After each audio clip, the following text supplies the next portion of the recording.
This episode of the podcast is brought to you by Coffee Newsbreak, your place for condensed global coffee industry news, events, and resources posted daily. Find Coffee Newsbreak on Instagram at Coffee Newsbreak or check the show notes for details. Welcome to the Daily Coffee Pro by Map It Forward, friends. I'm your host, Lee Safar, and this is episode 2 of our 5-part series with Peter Giuliano. And today, Peter, we are answering the question, what market research tells us about specialty coffee businesses and their well-being? What are your thoughts? Well, the first thing I wanted to share with you is a bit of consumer research that we did. We were working with the University of California at Davis. They were doing some research around the brewing control chart, which is this thing that was invented in the 60s to, sort of plot when you brew coffee, you use a recipe, you measure the extraction, you measure the TDS, and you can kind of plot it on a chart. Okay. Some of your listeners will have seen these. And it was invented, 70 years ago. We're trying to figure out whether it's still valid. And so we did some consumer research. We brewed coffee at all these different places. Actually, we didn't. They did at UC Davis. They brewed coffee at all these different places in the chart. They had a bunch of consumers taste it.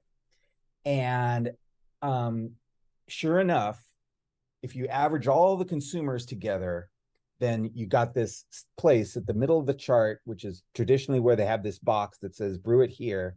And so at first glance, it looked like it confirmed the chart. But then they looked deeper using statistics that you can do now because we have computers. They looked and they saw that hardly any individual was in that box. It was only when you averaged everybody together that the average was in that box. But really, there were these two groups. And the two groups were the people that liked really intense flavors, right? They called them the extremophiles. They liked extremophiles. That's fantastic. They either liked very they liked stronger brewed coffee overall. They liked strong acidity, or they liked strong extracted flavors. They were less averse to bitterness, So those are the people that like the intense coffee experiences. Then there was a second group that was actually larger, and these were the sweet coffee lovers.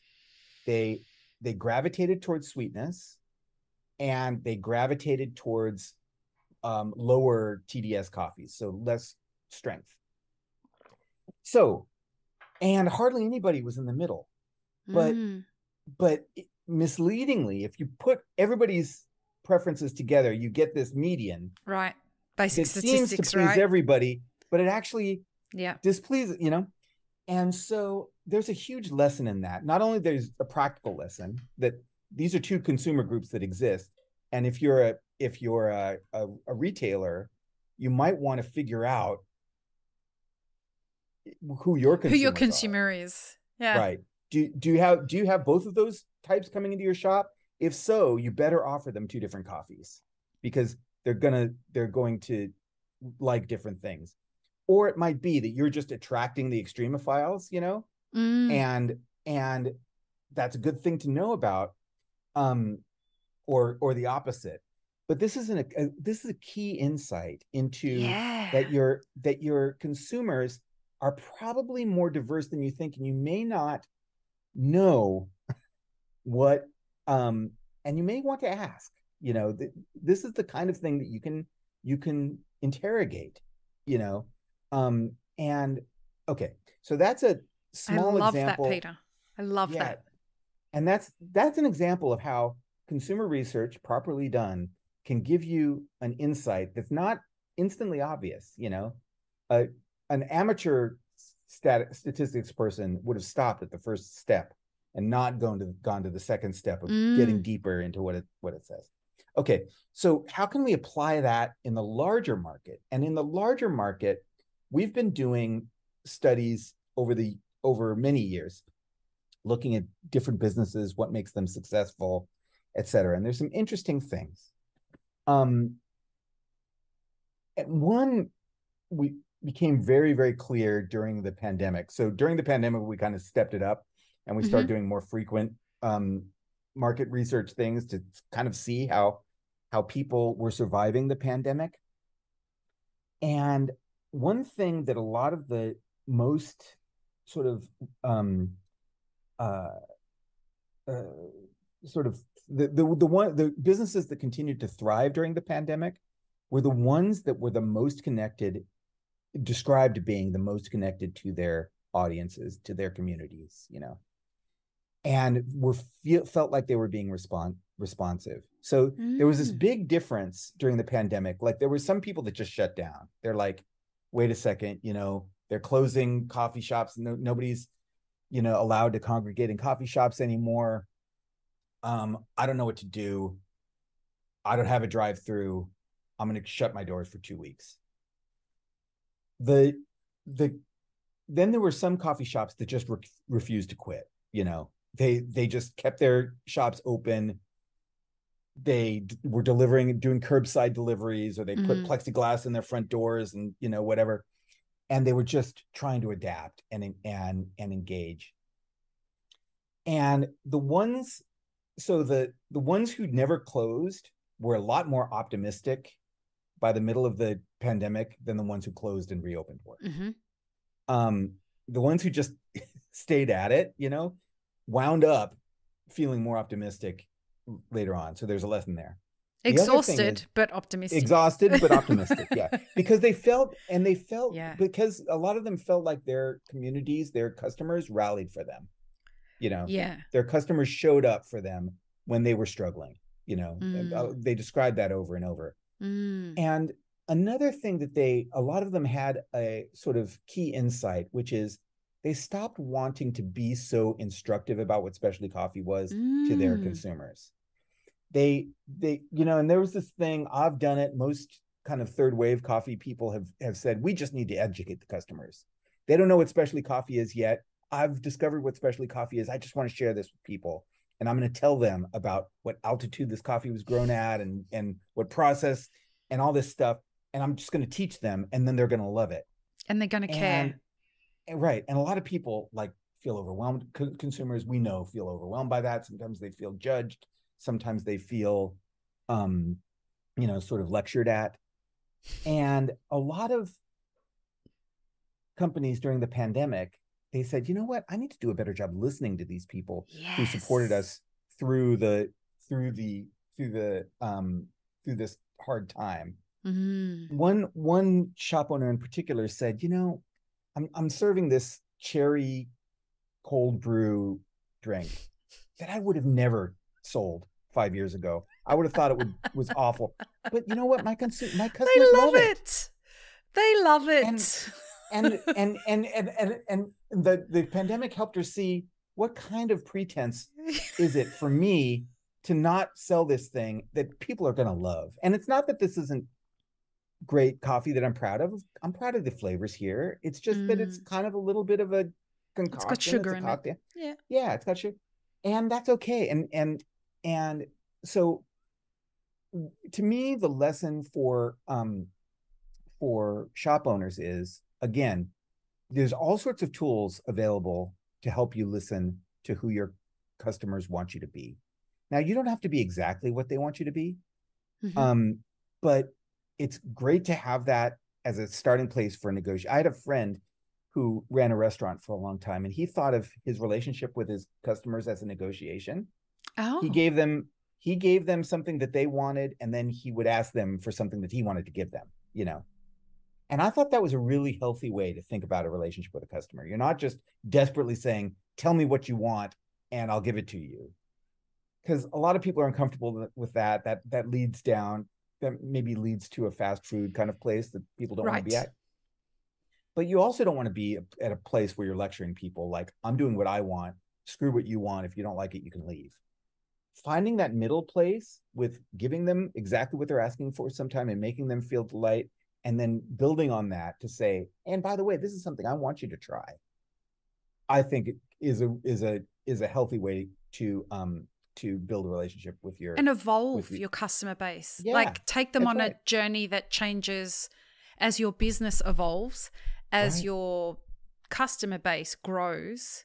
The longer a customer is with you, and let them lead you sometimes and go on a journey Yeah. yourself, you know? Yeah. You know, So, go ahead, please.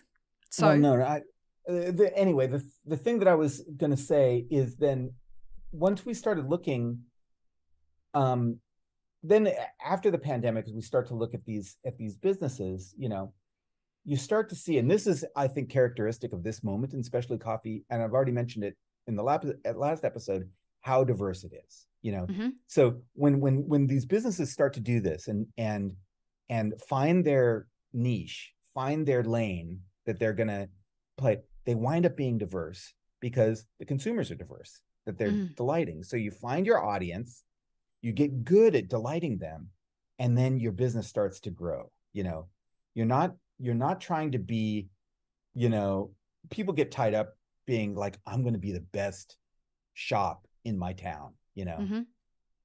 Well, What does that that's going even to be mean? yeah, what does That's that so even mean? subjective. That's right. What you need to be is to be some group's favorite shop. Now, Yeah. whether that means you're going to win, you know, some sort of award, you know, but in if you've got a group of customers who believes and is delighted by your product, right? They're telling other people that you're going to have a growing, thriving business, um, without, you know, and that's where your focus should be. Mm-hmm. And the companies that are doing that are growing like crazy. There's a coffee chain here in Southern California that I really admire. They're called Tierra Mia Coffee. Mm-hmm. Tierra Mia means, in Spanish, it means my land, and it's a explicitly Hispanic focused coffee shop. Mm-hmm. It is, the language of the shop is mostly Spanish. They open in predominantly Hispanic neighborhoods mm-hmm. in Southern California. And it's like this explicitly Latin American coffee style. Mm-hmm. That's great. They are off the radar of a lot of especially coffee people, you know. Mm-hmm. And I think it's a must visit when you're in Los Angeles, you know. But a lot of people miss it because it's not, you know, it doesn't make the, you know, pumpkin spice lattes. That, well, yeah, well, they're busy making horchata lattes, yes, you know, and which is their signature thing, and it's great, you know, and they are thriving with and they're growing. I think they're 13 locations or something. Yeah, wow. And it's fantastic, you know. So and that's one example of many. And you know, some people would go into that and say, wait a second, this isn't what I think of as, this is not a third wave specialty coffee shop, somebody might say. But that there's no question that that's a special coffee experience. Their customers would disagree. Exactly. And the fact that they have customers, given the very unique time that we're in, coming out of a pandemic, heading into whatever it is that is the very interesting economic and supply chain time that we have, that is winning. And their customers love them. And that's great. You know, so that's what I see. With that, I'm a consultant. I work in 7 different countries around the world, mm-hmm. and in my consulting work, I have the unique position of being able to see how different specialty coffee cultures are responding to the challenging times. But what's more interesting is how the investors in those businesses mm-hmm. are responding to these very unique times. And I can tell you very clearly that the investor's voice is starting to get louder and louder as inflation takes hold and as supply chain constraints make running a business more expensive and more prohibitive. Sure. And the influence of that on the definition of what that business now represents is becoming louder and louder and louder. Mm-hmm. Do you see that we're heading into a time where money is going to define what specialty coffee is as a market compared to perhaps before when, we're in recovery from the pandemic and we had a little bit more free reign. See where I'm going? Sure. I think so. And yeah, I mean, there's certainly some big issues. There's economic uncertainty, there's inflation happening. There's still a lot of optimism, though, I've got to say. Mm-hmm. And let me touch on some of the optimistic points Mm-hmm. here. We did a sentiment survey a couple of months ago, about with especially coffee businesses, asking them, What's the sample size on something like that? uh, about 1,000, Okay. is kind of where we feel good at, and they were super optimistic. There were a I'm not few shocked. pessimists in the group, but I mean, these are people that are predicting growth. They're very optimistic. So there are some problems with a survey like that. I mean, Yeah.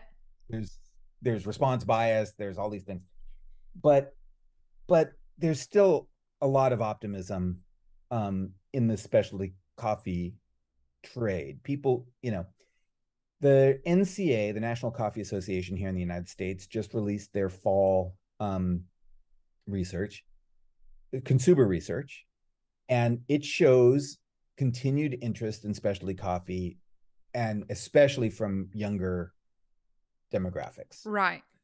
So, and there's interesting things about it, a preference towards colder drinks, a preference towards drinking, later in the day Right. than, all these little interesting things. Pretty positive, though. Except I have a problem with the way they can collect information. So just keep that in mind, people who are listening to this. We always talk about data integrity, et cetera, et cetera. Just keep that in mind whenever you're reading any of these things. That'd be a great another podcast. Yeah, wouldn't it just? I mean, it's a fascinating study. It's really been going on since the 50s. I mean, it's just a really interesting thing. My point is only that there's some big reasons to be optimistic. The other thing is that coffee has shown itself to be more resilient than some other industries during economic turbulent times. Okay. Then you've got some of the challenges, supply chains being a really, really significant one, climate change being a really significant one, economic uncertainty due to inflation and post-pandemic weirdness, and then a big war that's happening, and economic collapse and blah blah blah blah blah. Like this is the tsunami that I keep talking about. Yeah. All of it. And yes, and it's worth being concerned. And the thing that gets, I think, historically, when you look at the history of the economic history of our species, including coffee, innovation really helps get people through these things. Right. They call it induced innovation in economics. Tough times, people get a little worried, they start to innovate. Yeah. And we're seeing innovations. Labor is difficult, and there's people are innovating through that. Innovation is especially important in coffee agriculture, especially because coffee grows so slowly. It takes a long time between when you plant it and when you start to harvest it. And that means genetic improvement in coffee. That means coffee breeding. We know that that's a really, really important thing when we think about the supply chain problem. Yeah. I mean, the climate change problem. Yeah. Supply chains, that is a interesting problem. I'm a little bit, I think supply chains are pretty resilient. As long as people are prepared to pay, they'll survive. Sure. And people build boats, they build build containers, there are these problems that they'll the overall economic situation, is going to be challenging for people. There's no way around it, you know. Because it's not the cafes themselves that I'm finding Right. are having the concerns. It's the Right. money behind those cafes Sure. where Sure. the investors are calling me up and saying, we got to pivot. Right. And Yeah. and especially because a lot of them have their other asset classes being eroded while the stock market's falling. A lot of their portfolios have been wiped off the face of the earth. And so they're looking to their other asset classes, brick and mortar businesses, and saying, well, you now have to perform 12 months ahead of schedule. How the fuck do we do that, Peter?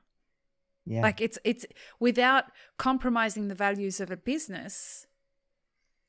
It seems like as soon as we head into times that are this stressful, people are like, well, all of that, woo-woo shit, like values and etc., they're out the business. We got to make money. You got to turn a profit now. So then they turn to the commercial model. And I wonder if we're not going to start to see that more and more as we move forward if people want to survive. Yeah. Well, I guess the business is challenging. 100%. And it's always has been, and it will continue to be. Right. That's the thing. I'm not sure that the option of, well, we can just go back to commodity style coffee or commercial style coffee, and that's how we make money again, because that's not the expectation of consumers anymore. We've got now generations of consumers who are expecting a more special experience than my parents were baby boomers. They wound up being what we call dual users, people that both drink commodity coffee and specialty coffee sometimes on special occasions. The dual users get fewer as they get younger. Right. And so it's not, I don't think it's an option of like saying, oh, okay, we'll just stop doing specialty and go back to, diner coffee, and that's going to be the answer. I don't think that's going to cut it anymore. So it's going to be about how to deliver the specialty coffee experience in a way that is business that is capable of generating wealth, prosperity for the people in that chain. And I think you and I share that it's really important that people are honest. Absolutely. When they're doing business, and they live to a certain amount of values. I would also say, though, now I say this as somebody that ran coffee shops for a long time, I think a lot of coffee shops can use a little bit of belt tightening in terms of making themselves more efficient. 100%. There's we do some wasted energy things in coffee in the name of quality, in the name of performance and stuff, and maybe some of those things aren't as valuable to consumers as we think they probably are. And so I think it's really important. One thing that I love about this moment in specialty coffee is there's an increased awareness that there's a higher awareness than there ever has been, that we in the coffee shop in a primarily consuming country like Australia and the United States is at the front part of a chain that goes way back, and we have some responsibility to that whole chain. 100%. And that's just an awareness that like a lot of baristas have, a lot of shop owners have, a lot of roasting company owners have, that they just didn't have before. Well, it wasn't there 10 years ago. Yeah, exactly. And so that's, I think that helps. That plus, there's not a lot of going back. No. Especially coffee's here to stay. We've got to figure out ways to deliver it to people in ways that are sustainable economically. And in general, it's just a very exciting time because we don't know how this is going to turn out. We don't know what business models are going to survive this tsunami and what business models are not going to survive these tsunamis. And the exciting part about that is the forced innovation that's going to come from having to try to survive that. And folks, I suggest that like a frozen little ball probably isn't going to be the innovation that is going to get businesses through something like this. We probably need more thoughtful kind of approaches to innovation if your businesses are going to survive. We can't be, this is a time to detach yourself from coffee cults, is what I'm saying. Start thinking for yourself and start thinking about how you can be of best service to your customers rather than to agendas outside of what you're doing. I had to slip that in there. I'm sorry, Peter. and that was in the independent thought. That's not associated with Peter or anything like that. So, okay. So in the next episode, we're going to talk about the cupping and cupping protocols, because today the SCA released a new press release. So we'll talk about that in the next episode. Peace on peanut butter, everybody. Have an amazing rest of your day. Thanks, friends. If you enjoyed this video, here's what you should check out next. Consider supporting Map It Forward on Patreon, and be sure to subscribe and hit the notification bell before you leave.